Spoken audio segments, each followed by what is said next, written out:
Hello and welcome to Colloquiapedia.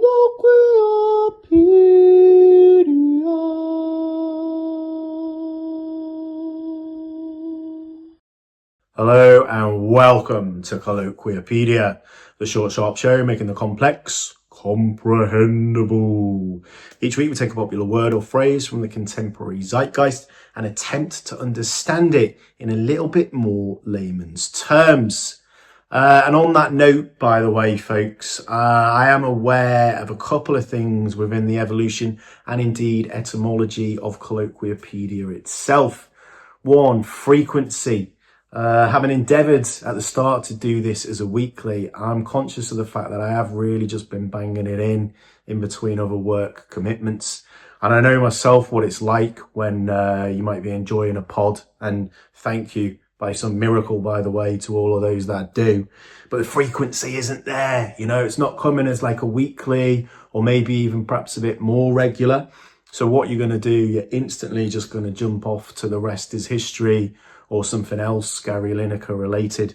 So for the rest of 2026, we're going to endeavour to bring that weekly frequency to the show. And secondly, in terms of the words and the phrases themselves, I am aware that coming from a media industry background, a lot of the terms that we've covered so far have been in and of that industry. So journalism, magazine, acting, you name it. It's kind of been of and from the Shoreditches. And we don't want to do that with Colloquiapedia. The whole premise of the show is that there's all this stuff going on all around us all the time that we think we might have a sort of vague understanding of, but we don't really know when we lift the bonnet up what it actually is and it actually means. So we're also going to broaden the terms out as well. Now, I'm delighted within that to say that our term this week is 10-pin bowling.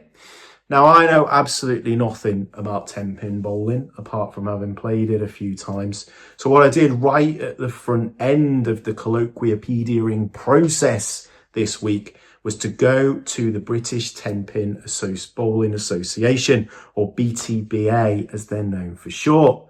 And I said, hey, can you tell me what bowling is, please? To which they replied, well, what sort of bowling do you mean? And I said, well, what do you mean? What do I mean? You know, bowling, the sort of way you sort of throw something at stuff.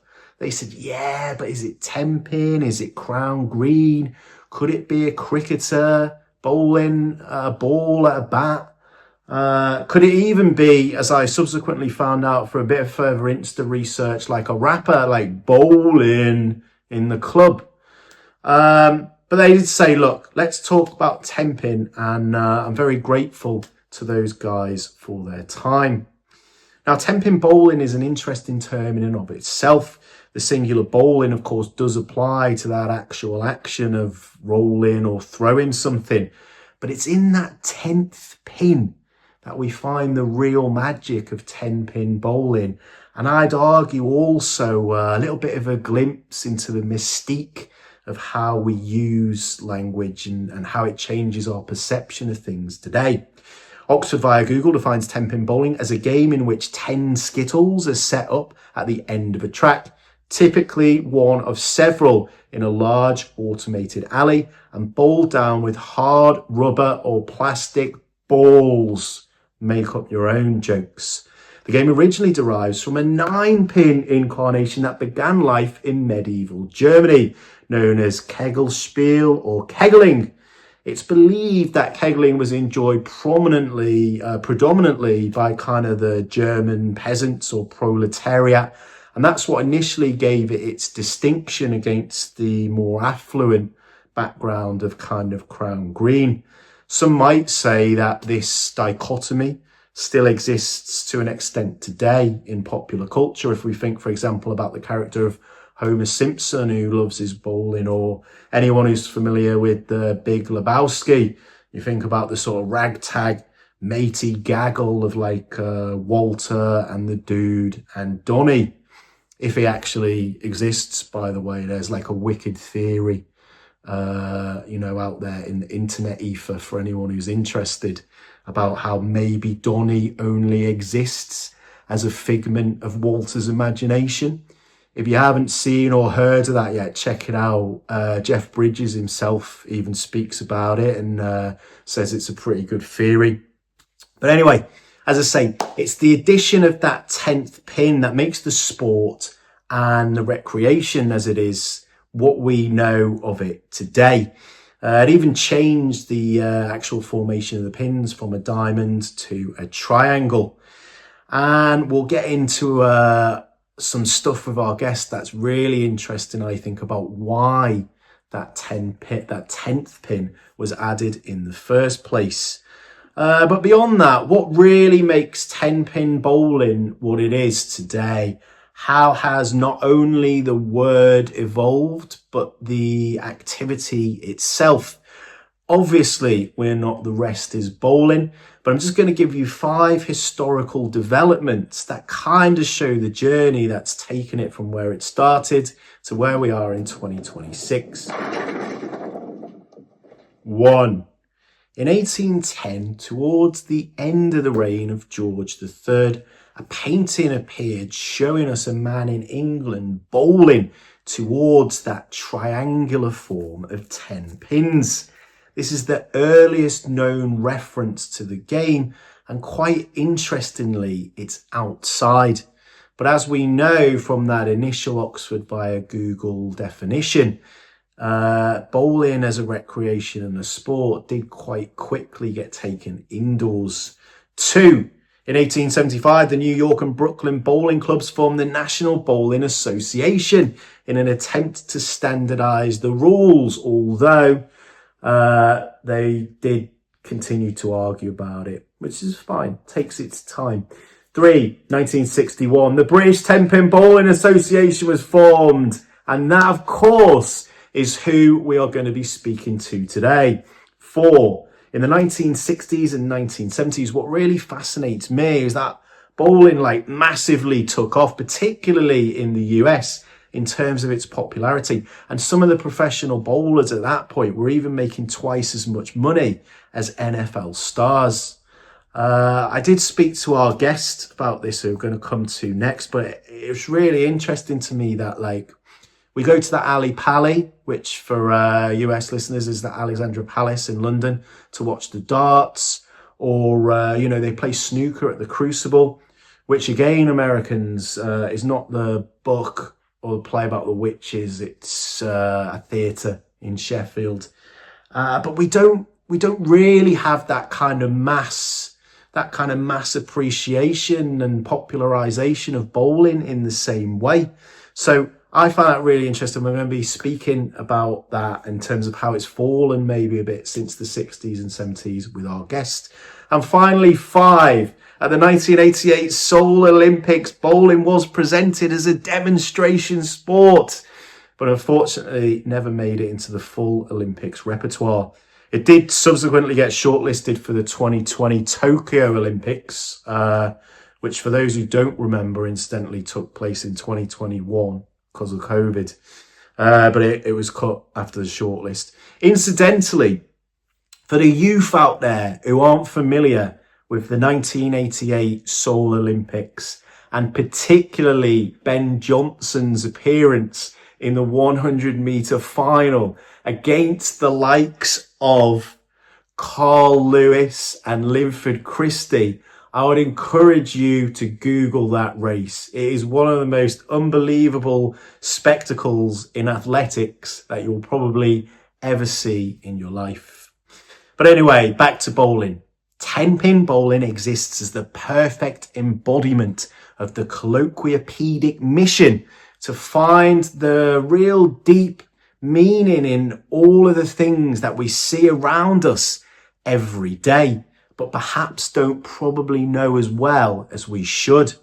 I wouldn't say we were at a point, where there was a bowling alley on every corner, but certainly we see one in most towns and cities at the very least. And it's something that we know exists. We might occasionally do for a birthday or a get-together, but how much do we really know about the sport? Very briefly, a lane is approximately 18 metres in length, stretching to 27, including the start of the approach to the end of the pin setter. You get 10 frames within a match, in which in each frame you have a go at knocking down the 10 pins. You get 1 point per pin. A strike will earn the 10 full points for the 10 plus pins, plus the score of the next 2 rolls, while hitting a spare, i.e. knocking down the 10 pins across your 2 throws within the frame, will earn you the 10 points plus the next roll. Confused? I certainly am. So who better to alleviate that confusion around the sport in general than none other than the chair of the British Tenpin Bowling Association, Geoff Brown.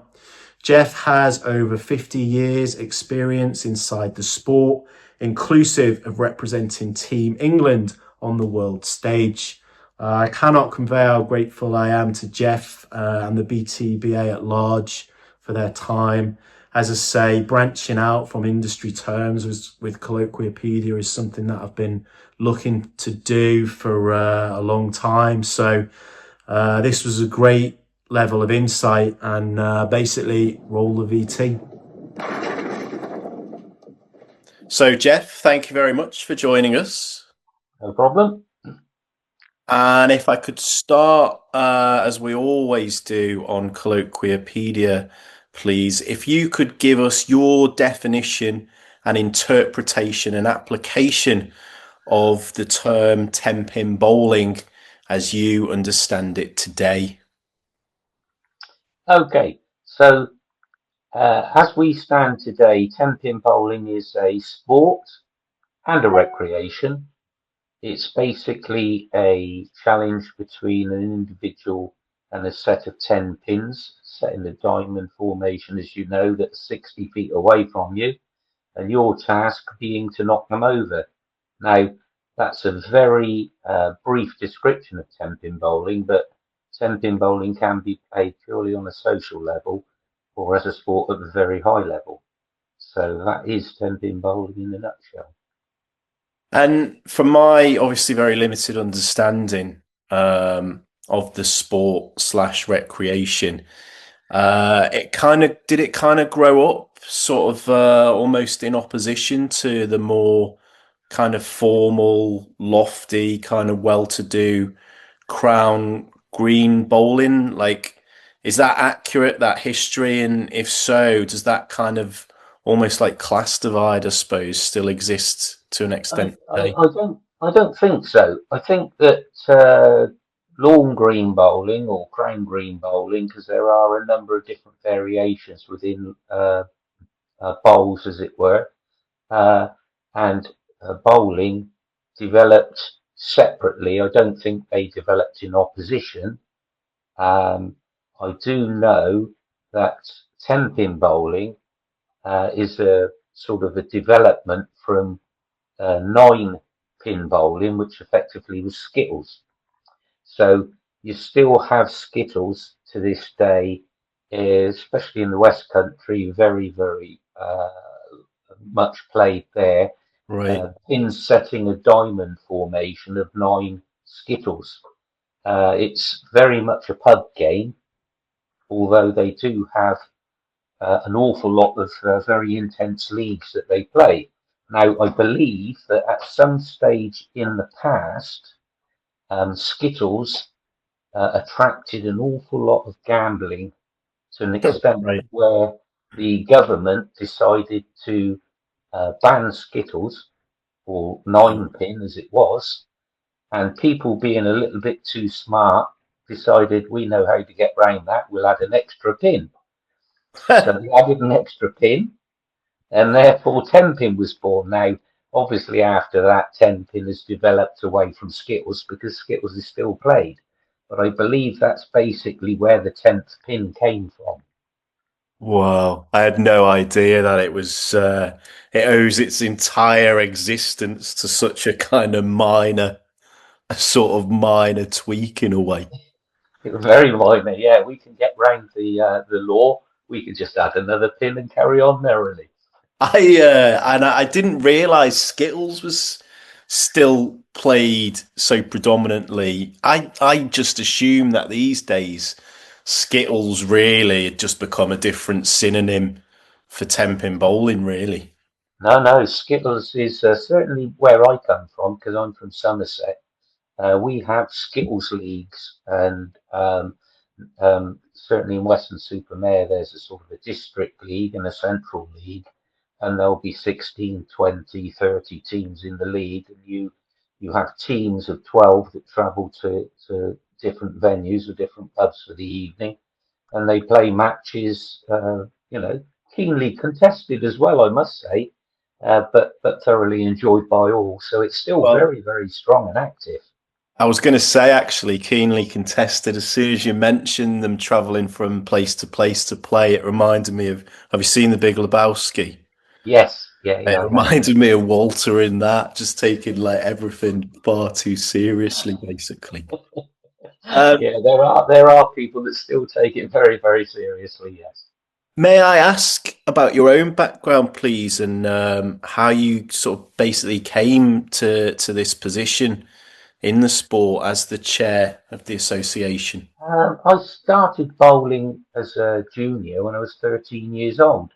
Um, I played for a junior football team, and Right. one day our match was cancelled, and juniors being juniors were not too happy to not be playing football on a Sunday morning. And the manager decided, I'll tell you what, boys, I'll take you all Tenpin bowling, which he Nice. did. And of course, I've never looked back. I started bowling as a youth in the junior league, and then I obviously progressed from junior league to adult leagues. Got involved with running local associations and leagues. And after much ado, I've played, obviously represented the country. I've been all over the world bowling, and I find myself now as chairman of the British Tenpin Bowling Association, And how long have almost. you done that? I've been chairman for just under 2 years now. Right. So, yeah, I mean, it's the professional side is what probably really interests me in the sense that I don't necessarily have a clear understanding of like exactly how it works, what the sort of levels are. You know, obviously, I think people be interested in sort of like what the money is for your top global bowlers these days. Am I even right in thinking that there was maybe a spike in popularity maybe a decade or two ago, and that's like trailed off a bit now, or like just how big and how professional and as you say with Skittles, keenly contested a sport is it? yeah. Well, as far as spikes go, I think worldwide bowling is still very, very strong. In some countries, very much more popular than it is in the UK. Because Right. obviously, in the UK, we have so many sports like football, rugby, and cricket contesting and taking young people into their ranks. Whereas other countries like Malaysia, for instance, it's almost a national sport for them. Oh, Uh, really? yeah, on the yeah, their players are sort of revered similar to how our Premier League footballers are, you know. Oh, wow. So that's quite big. But on the professional front, there is the Professional Bowling Association season has just started in America for this year, and they are currently playing, I think, the Players Championships at the moment. The first prize will be $100,000 Nice. for the winner of that particular event. Now, I think there's about 86 professionals playing in the tournament for real, but certainly an awful lot more than that played in, as professionals, played in pre-qualifying tournaments. So they even have to play to qualify to get into the tournament for real. Yeah. So the top players will make a very good living, but like in most sports, the Premiership, we talk about the amount of money spent on Premiership players, but when you start looking at first and second division players, they make a living, but they're not super rich. They're regular guys like the rest of us. Bowling's much the same, and I think a lot of their income for a lot of the top professionals comes not only from tournament revenue but comes from sponsorship. Yeah, I was going to say is sponsorship a big part of it? So yeah, they all align themselves to a brand, like the ball manufacturers or the equipment manufacturers, and they subsidise their income quite greatly by their sponsorship, and they endorse the brands, etc., etc. And what's the sort of shelf life like at the very top for a golfer? I assume it's more akin, sorry, a bowler. I assume it's more akin to that of a golfer where you can keep playing at that top level, obviously longer than you might as a professional footballer. Absolutely, yeah.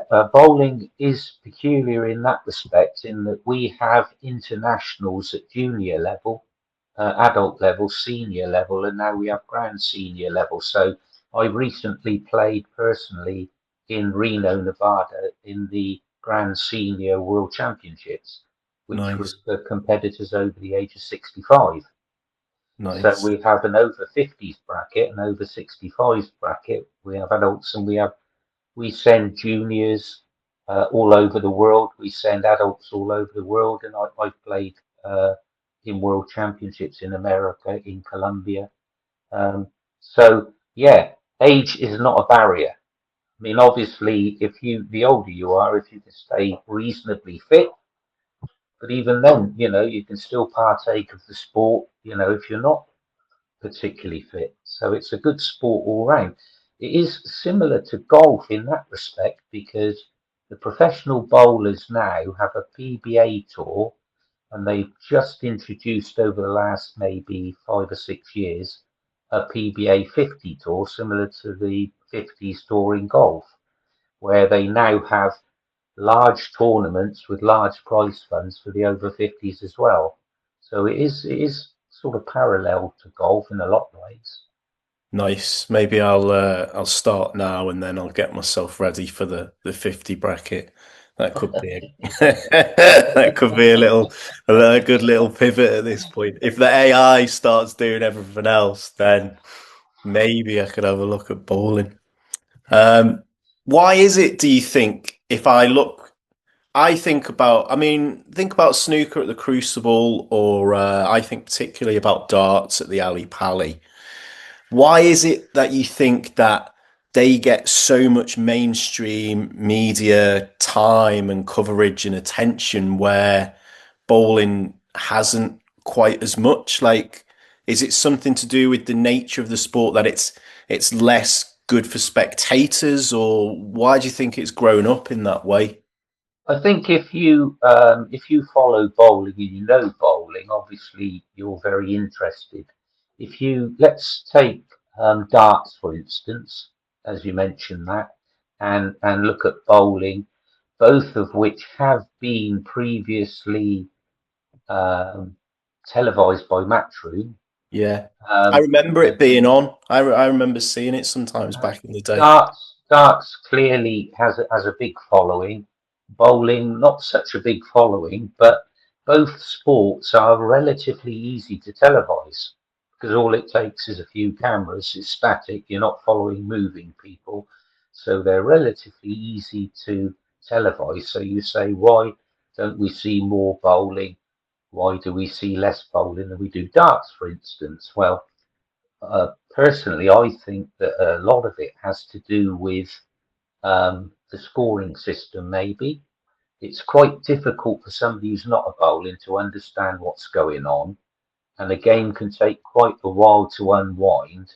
And if you don't know a little bit about bowling, it's relatively difficult to follow.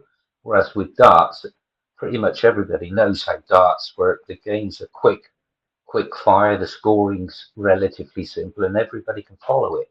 So in that respect, it's much easier for the general public to get involved and be excited and know what's going on.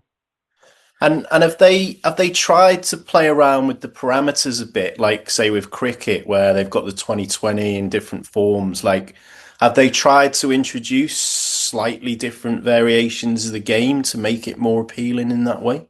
They have tried, certainly for some of the televised events, they tried to change the scoring system so that instead of a reasonably complicated scoring system, they basically said you get 30 pins for a strike, you get 15 for a spare, and you get whatever you get if you don't get a spare or a strike. So it made the scoring simpler. So they have tried that. I don't think uh, with any great success, to be honest. And it may well be that the games do take quite a while to unravel, and then you still have to follow what's going on. So Yeah, I yeah, they I have just tried. I find it really interesting because, I mentioned snooker there, and I'd think that is a slightly duller arena in the sense that people are just sitting around at the crucible. It's all going on at the table. Whereas bowling feels a bit more akin to darts in that you go there to the bowling alley, like people are drinking, there's arcades, and it's lively. I do find it strange that it's not taken off a bit more in that respect because of the environment that it's played in, really. I think if you look at the PBA in America, they have a similar problem with viewing figures. Although Right. the current tournament is being televised, and it is, they get a lot of coverage, so it'd be on live television over there. But they still have the problem that they're competing with all the other sports, you see, for airtime. Um, as far as bowling goes, when we had a competition called the Weather Cup, which was, similar to the Ryder Cup. It was Europe against the USA, and it was in a purpose uh, provided arena Right. where you had two lanes. You had the bowlers at this end, and all the way down each side, you had tiered seating. That's what I So was thinking. actually, Yeah. the Weather Cup was terrific. I actually went and watched myself, and it was brilliant because you're sitting no more than 10 feet away from the lane. Yeah. You're actually watching it live. You're watching the balls go down the lane. You can literally hear the ball peeling up the lane. You see the pins fall over, and it was a fantastic competition. And it did get televised because you will have seen it. But again, it ran for about 10 years, and I guess it just because of, I guess, viewing figures, I guess, and competition from other sports, it just seemed to lose its attraction, and they stopped providing that competition about 2 or 3 years ago. Yeah, it's interesting, isn't it? I always remember reading this article about when Pele played his last game in the US for the Cosmos, and Mm. that's really interesting sporting story because it just shows like the trajectory of how the game like blew up over there for a bit, and then by the end of it, they were playing on like pothole pitches or whatever, and quite it's interesting and it's quite sad in a way to see it come and it be really exciting and engulf and then just sort of tail off really. It was down to sponsorship and finance that really, people have to be prepared to finance things like the Weather Cup, and obviously they need a return, or I guess the TV people do. Yeah, and I was just thinking as well about how a real character can come along into a sport randomly and suddenly elevate it. And I could envisage some maybe of the youth coming through and get posting stuff on the Insta or the TikTok or whatever, and it just catching fire. And it's amazing sometimes how just one or two personalities come through, Van Gerwen or whatever in the darts, that can elevate it sometimes out of nowhere, Yeah, can't it? we have a young lady called Verity Crawley, and she does very well on the women's PBA tour, and she's very saleable, let's say. She has a website, she does interviews, she's everywhere. She makes her living doing it. She's doing very well, and she's very, very popular. But of course, we're in the modern era, aren't we? So it's all posts, it's all FaceTime, it's all TikTok, it's all the different social media outlets. So it's not mainstream TV, but she's everywhere, but not in the mainstream. Oh, that's good. I'm going to check that out actually on the socials. Um, I'm really interested in the technical sporting side of the game, and I'm really interested in how, if at all, bowling has evolved maybe over the last 50 years. We look at something like football, and the game that's played today might is in some ways a completely different game to the one that Bobby Charlton played all those years ago.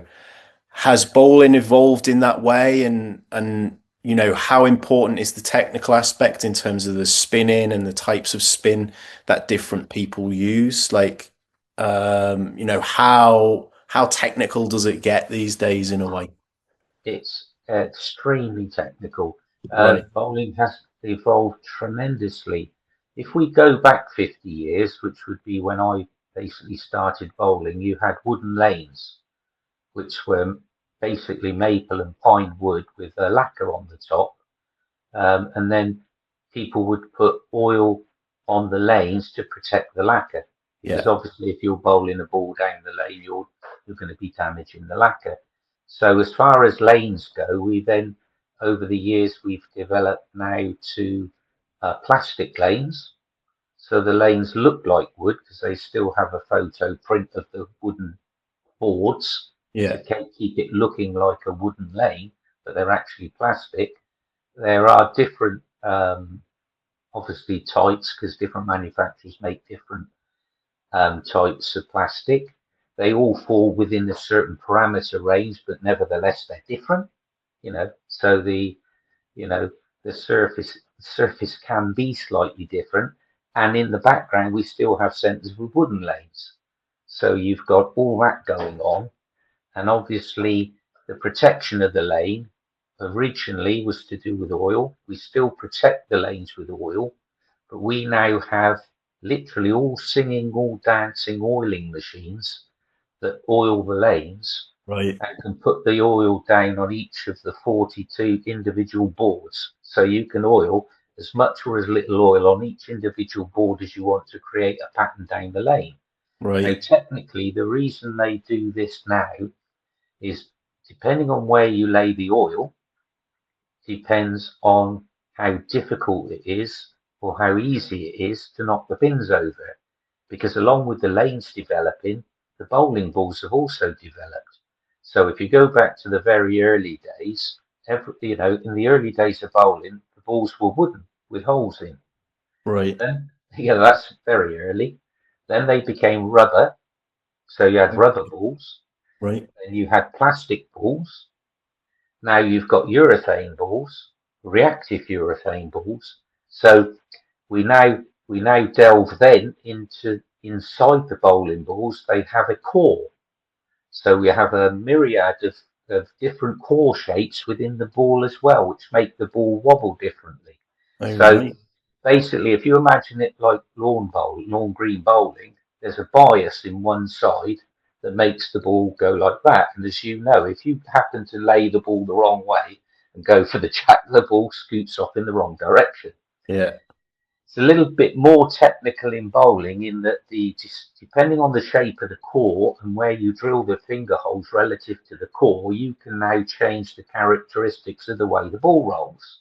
Wow. So you can actually drill the ball to make it hook, or to make it go a little straighter, or to make it roll a lot further before it hooks. So there's 1,001 ways to drill a bowling ball, and there's 1,001 different bowling balls with different cores and different surfaces. So you can pick whatever you like out there, and you can literally you could buy bowling balls for now till the end of the world, and you'd never go through them all. So they're out there. Go get them. They do what you want them to do to a certain degree. So now we now get lane patterns. So they lay the oil on the lane in different ways to challenge you. Right. So if they want to make it harder for you, for instance, to get a strike, they will lay the oil in a certain pattern. If they want to make it easier, they will lay it a different way. So that if you imagine just in basic terms, if we lay the oil so all the oil's in the middle and Yeah. the lane is dry on the outside, You roll the ball to the outside where there's no oil. That gives maximum friction. So there the ball grabs the lane and hooks. If Yeah. you bowl it in the middle on the oil, same as driving a car over oil, it skids on the oil. Right. So by how you place the oil on the lane, the different patterns decides really whether it's a reasonably comfortable pattern to play on, or a challenge pattern, or what we call a sports pattern, which is quite difficult to play on. And that's a development of bowling that's designed to challenge people, because with modern technology, lane conditions, bowling balls, and everything, you really need at some stage for your top players to be challenged. You don't Yeah. want everybody knocking Yeah. the pins over every single time. You need to make it a little harder. It's a bit like designing a golf course. Yeah. If all the holes were par threes, you'd get some silly scores. If there's no bunkers, no But water hazards. I think that comes back to the sort of the bowling versus darts thing. Like I suspected, again, I got no idea looking from the outside in, but I suspected there was a lot more minutiae and like nuance and technicality like that going on. But people would never know that just dipping in and out. You wouldn't see it really with the human eye, like, oh, look at the oil on the lane. And it's a shame that people don't know about that as much. Yes, it is. I mean, it's a difficult thing to explain because it takes a little time to explain. And if you have something like a televised game, it would be nice to have a little bit of time to explain what the players are going to encounter and what they'll try to achieve to overcome that. Some of the tournaments, they actually put a blue dye in the oil. And Right. if it's going to be televised, they lay the oil pattern. And when you actually look at the lane, you can actually see the oil on the lane. Yeah, So that's you can good. see that it's not laid over the whole lane. You can actually see, oh, the blue doesn't all cover the lane. It's in a certain pattern. So that was the sort of a development that they've tried, and quite a lot of tournaments in America now use that to enable viewers to actually see where the oil is. And to a certain extent, that will explain to the viewing public why the bowler is standing over to the left and bowling right out to the edge and making the ball hook back, because they can see him going around the oil. Similarly, if they can see if he's standing on the right and bowling straight down around the oil, because the oil's a lot longer and a lot wider. Yeah. So See, it's an attempt to help. I just always assumed that that was basically due to their stance and their spin. That was basically the only variable that dictated where they stood and No, where they threw it. no. Ha If you at the very top level, part of the skill of the very top bowlers is interpreting the lane and actually being able to navigate the lane. and There's a very big skill, part of the skill. how does the weight of the balls work? Is it like I don't know. If it's a heavier one, are you just going more for power down the middle? And then if it's lighter, it's more skill and it's more a spin? Like, how do people decide what weights to go for? I think in if you go back a few years, maybe 10 or 20 years, everybody um, from a young age up to adult would gradually go through the weights. So you'd gradually start off as a kid with a £10 ball, and then when you got a bit stronger, you'd get an £11 ball, then 12, and everybody ended up bowling £16 bowling balls. Really? Because there's no doubt that the heavier ball hits the pins harder. Yeah. But with technology now, as technology has developed and the surface of the balls technology and the core technology has developed, the weight of the ball has become less important than the actual the surface and the core and the way you have it drilled. For Right. instance, I used to use £16 bowling balls. I went down to £15 and I now use £14 bowling balls. And Right. I hit as many pins over with a £14 ball as I ever did with a £16 ball. So it's more now down to technique rather than just saying, well, a little bit of brute force with a 16-pound ball is going to help you. People still use them, but actually, a lot of the pros use 14s and 15s now because they don't need that extra weight. They generate enough hitting power without the weight of the ball. Yeah, again, that was a trend that I sort of vaguely thought might be going on at the back of my mind as things have developed over time. But again, you just wouldn't know because it's just the sort of thing that, as you identify, we don't even necessarily, even if it does make its way onto the TV, we don't really get that explanation. And I think Yeah. it's a sport that's quite shrouded that you don't know exactly what's going on and exactly how it's being played. And, and again, all these things probably go towards or go against bowling as a spectator sport because, as I said, if you liken it to darts, you wouldn't have a situation in darts where the commentator said, "Well, the wind direction has just changed, so he's going to a heavier dart," because that doesn't happen. Yeah. Once he's lined up, he's got his darts. He changes his flights occasionally, but he doesn't suddenly change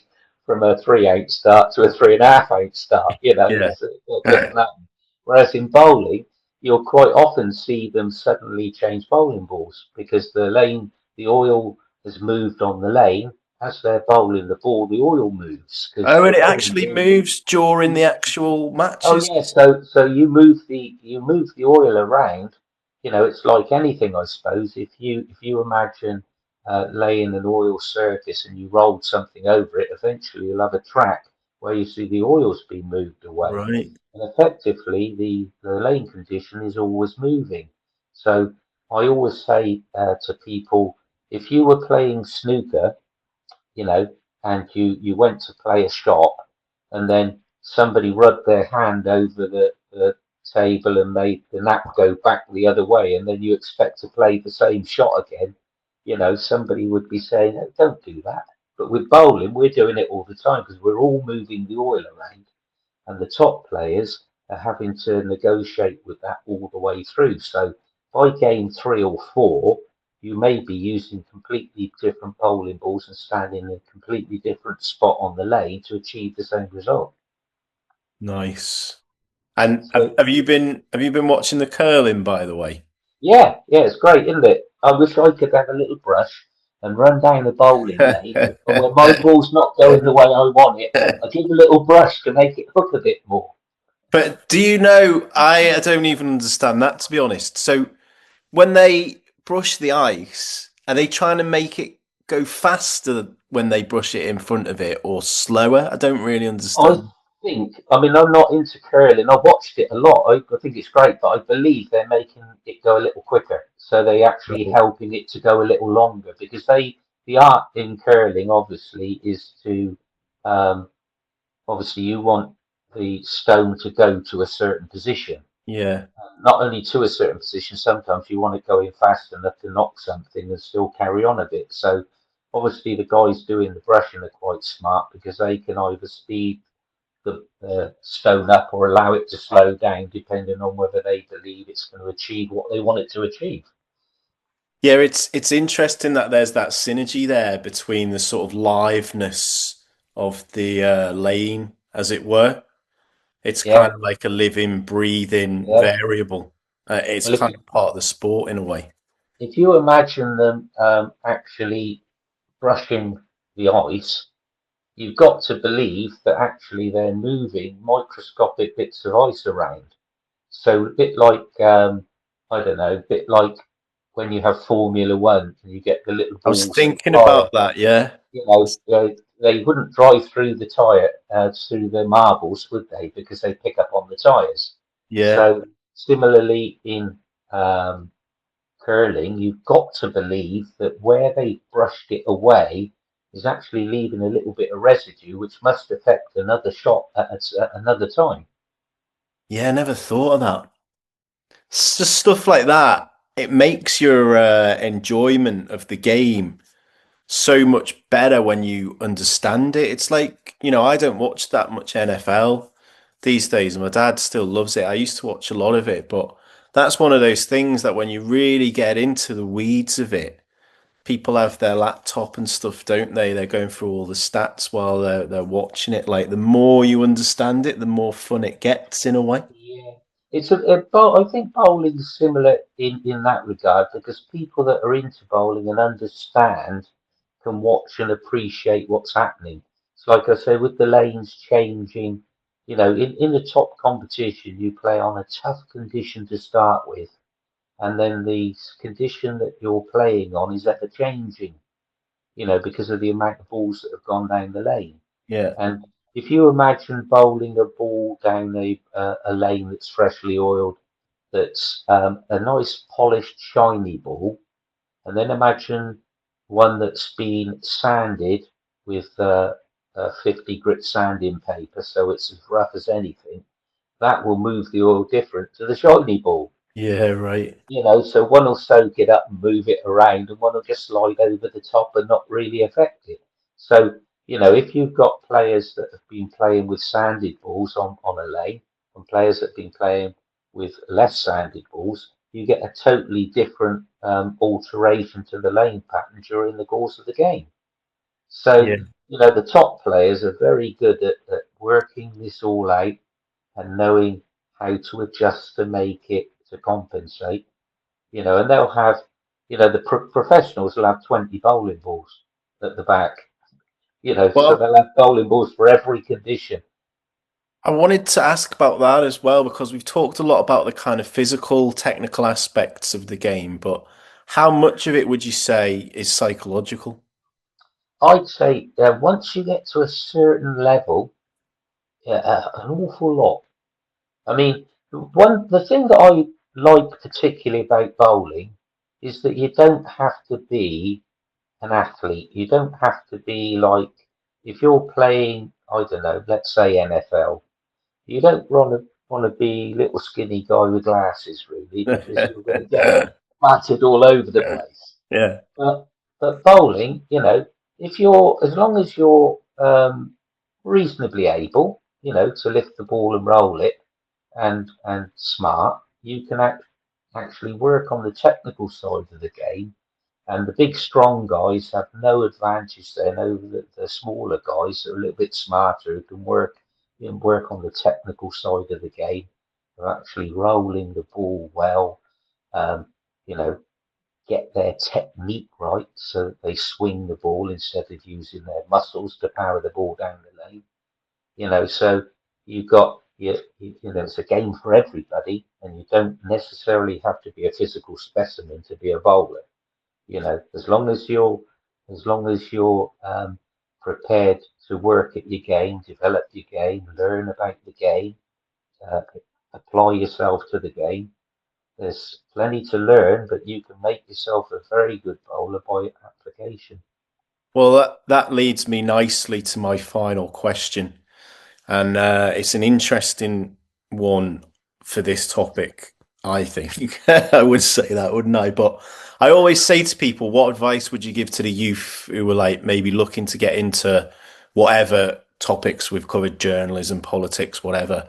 I think bowling is interesting one because in terms of accessibility, Yeah, it's simple, right? Because there's not a bowling alley on every corner, but there's one pretty much in every town. yeah, for So sure.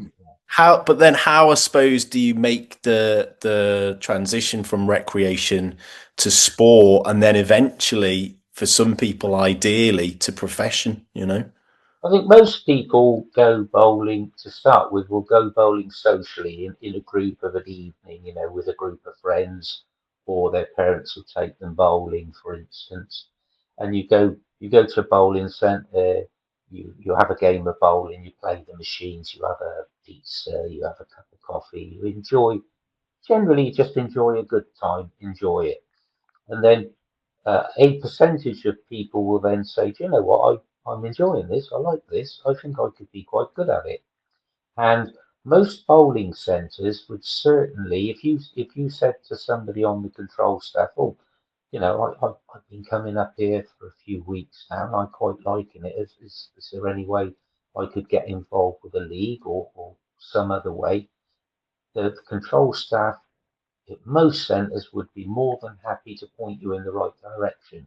Right. However, if not, there's always, and this is not necessarily as easy to come by as information, but there's a BTBA, British Tenpin Bowling Association website where, you can go onto the website and there is always an avenue there to be able to get information about area associations, local associations, bowling centres, coaches, pro shops where you could buy yourself a bowling ball, bag and shoes, or any other equipment you wanted. So there are ways, and most bowling centres are very helpful. The control staff will always try to help, I think.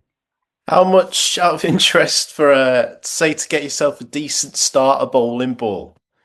How A much do you start reckon? a starter ball now, it's difficult because if you want a top of the range ball, you're in the sort of £300 bracket. But Right. if you're a kid looking for a starter ball, you could probably pick up a starter plastic ball for 70 or 80 quid, I should think. Right. And the thing about um, children, for instance, is that a lot of bowling centres have youth bowling leagues. So, Yeah.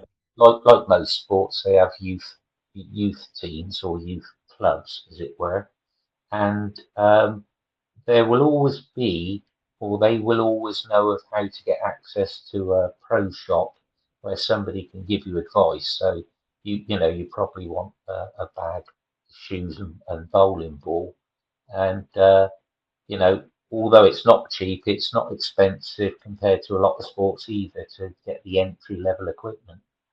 Yeah, they People should. like to have their own ball. They should. The clubs should. I think that they should probably do more community outreach, because we're always talking, aren't we? Like, oh, the youth have got nothing to do anymore, or they're closing down all of Yeah, yeah. the youth clubs or whatever. And that's just a great, relatively simple, straightforward. You get them inside. It's a good meeting place. It's fun. It's generally sort of, not always, but generally sort of Saturday mornings as well. So, Right. I mean, I know, or, over the years, I've known a lot of people who sort of take their kids along on a Saturday morning. It's generally somewhere there where there's shopping around, so they take their kids into the youth bowling leagues, drop them off, go and do a bit of shopping, come back, pick them up. So it's handy for the parents. Perfect. Yeah. Okay. Well, I think that covers all my questions. So, Geoff Brown, British Tenpin Bowling Association, thank you very much. No, that's been my pleasure.